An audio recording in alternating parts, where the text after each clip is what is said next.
मैं दो तीन बयान और बता देता हूं और उसके बाद इसकी आगे की जो, जैसा प्रदीप जी ने कहा ना कि अगर ये 10 साल पहले की बात होती तो शायद ना नुकसान होता, लेकिन आज होगा। ये बात किसने पढ़ी?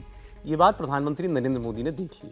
कल उनकी जो मंत्रिपरिषद के साथ बैठक हुई है उससे निकल करके खबर ये आई कि उन्होंने कहा ये सनातन के मुद्दे पर जोरदार और तथ्यात्मक जवाब दिया जाना चाहिए। आप पलटवार कीजिए इस बयान पर, सनातन पर जो लोग हमला कर रहे हैं। स्पष्ट निर्देश उन्होंने दिया अपने मंत्रियों को। जाहिर है इसका मतलब कि अपनी पार्टी को उनका यह निर्देश है कि इस पर आपकी तरफ से पूरी तरीके से जवाब होना चाहिए, चाहे जो सामने से बोले।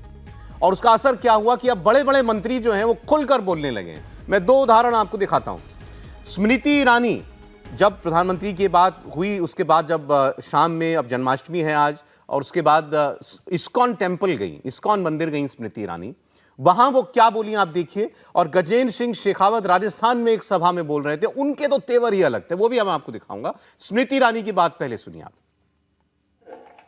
जिन लोगों ने सनातन धर्म को चुनौती दी है उनके कानों तक हमारे स्वर पहुंचे कि जब तक एक एक भक्त इस पुण्य धरती पर जीवित है तब तक कोई ऐसा नहीं जो धर्म को चुनौती दे, कोई ऐसा नहीं जो आस्था को चुनौती दे। आप सबसे पुनः आग्रह की जोर से बोलें, कृष्ण कन्हैया लाल की। हिंदुओं का दमन करके इस सनातन को मिटाने की चर्चा कर। ये खड़गे आज राजस्थान आए हुए, इन्हीं खड़गे साहब ने कहा था कि मोदी जीता तो सनातन मजबूत हो जाएगा और इस सनातन को हमको हराना है। तेरे बाप वहां से जो है खिलजी आए थे, गौरी आए थे, गजनवी आए थे, गुलाम आए थे, शक आए थे, हूण आए थे, कुषाण आए थे, यवन आए थे, तुर्क आए थे, अरब आए थे, खलीफा आए थे, औरंगजेब जैसे लोग भी आए थे। उसके बाद में डच आए थे, फ्रांसीसी आए थे, पुर्तगाली आए थे, अंग्रेज आए थे। भगवानधारी लोग यहां बैठे हैं, इनके आशीर्वाद से ये सनातन मिटा नहीं, ये सनातन मिटा देंगे। अब जब जवाब दिया जाता है तो फिर जबान भी फिसलती है, जैसे गजेंद्र सिंह शेखावत की थोड़ी फिसली जब उन्होंने खड़गे साहब का जिक्र किया। लेकिन तेवर आपने देख लिए, अब पूरी तरीके से बीजेपी मैदान में है और सनातन पर डटकर जवाब देने की तैयारी है। दूसरी तरफ से भी कोई पीछे नहीं हट रहा और यहां से अब जवाब आप सुन ही रहे हैं। हर्ष जी। नहीं, देखिए, हम लोग तो राम कृष्ण शिव को मानने वाले लोग हैं। कृष्ण जन्माष्टमी है, आप सबको शुभकामनाएं, बधाई। और मैं तो बस यही कहूँगा, यहाँ से ही शुरुआत करूँगा कि यदा यदा ही धर्मस्य ग्लानिर्भवति भारत अभ्युत्थानम अधर्मस्य तदात्मानं सृजाम्यहम्। तो हम तो सनातनी लोग ऐसे ही मानते हैं कि जब पाप बढ़ जाएगा और पापी बढ़ जाएंगे तो भगवान खुद अवतार लेकर उनको नष्ट कर देंगे। तो सनातन के तो खत्म होने की कोई संभावना है ही नहीं।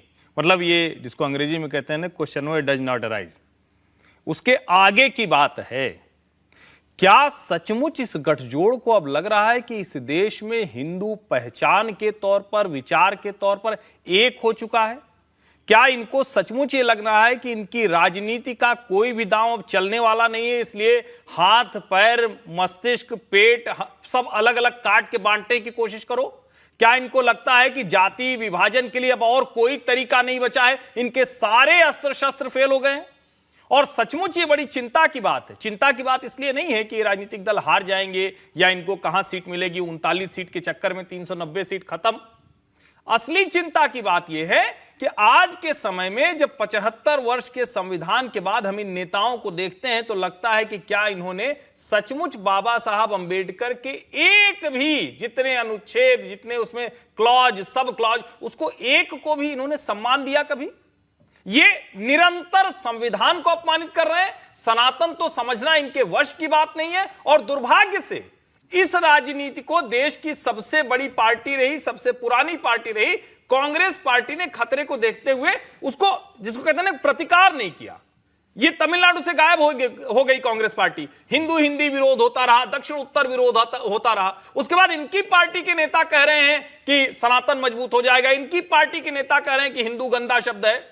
मुझे लगता है कि शायद कांग्रेस आज उस जगह पर पहुंच गई है। मैंने एक बार कहा था कि नरेंद्र मोदी, अमित शाह कहते हैं कांग्रेस मुक्त भारत, ये ठीक नहीं है राजनीति में, लोकतंत्र में किसी के लिए, लेकिन ये अपने कर्मों से उसी दिशा में बढ़ रहे हैं। ये सनातन पर हमला शायद इस बार विपक्ष के लिए इस तरफ जाता है। सबसे इंटरेस्टिंग यही है जो आपने कहा, कांग्रेस पार्टी की प्रतिक्रिया। कांग्रेस ने कैसे देखा है इस सारे विवाद को? देखा है नहीं गंभीरता से। पहली प्रतिक्रिया आती है मल्लिकार्जुन, वो केसी वेणुगोपाल कहते हैं भी तो इनकी अभिव्यक्ति की आजादी है, वो अपनी पार्टी की बात रख सकते हैं।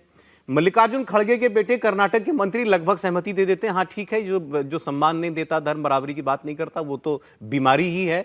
अब उन्हीं का आज का दूसरा स्टेटमेंट भी आ गया, वो इस पर कायम ही नहीं है, लगातार स्टेटमेंट दे रहे हैं। अब वो ये कह रहे हैं कि हाँ, बीजेपी के लोगों ने मुझसे कहा कि भाई अगर कहीं पेट में इन्फेक्शन हो जाता है तो गला थोड़ी काट दोगे। ये डीएमके के बयान पर जवाब आया, तो उन्होंने कहा फिर वो बताएं पहले इन्फेक्शन क्या है। मतलब आप बीजेपी के नेताओं के मुंह से सुनना चाह रहे हो जातिवाद के बारे में, जिस पर मोहन भागवत ने बड़ा स्पष्ट भूमिका रख दी, मैं आपको बयान सुनाऊंगा उनका। लेकिन उसके बावजूद आप अभी भी जाति की राजनीति कर रहे हैं, उस पर आमादा हैं। बिहार से लेकर कर्नाटक और तमिलनाडु, बिहार में कहा जा रहा है टीका लगाने वालों ने गुलाम किया देश को।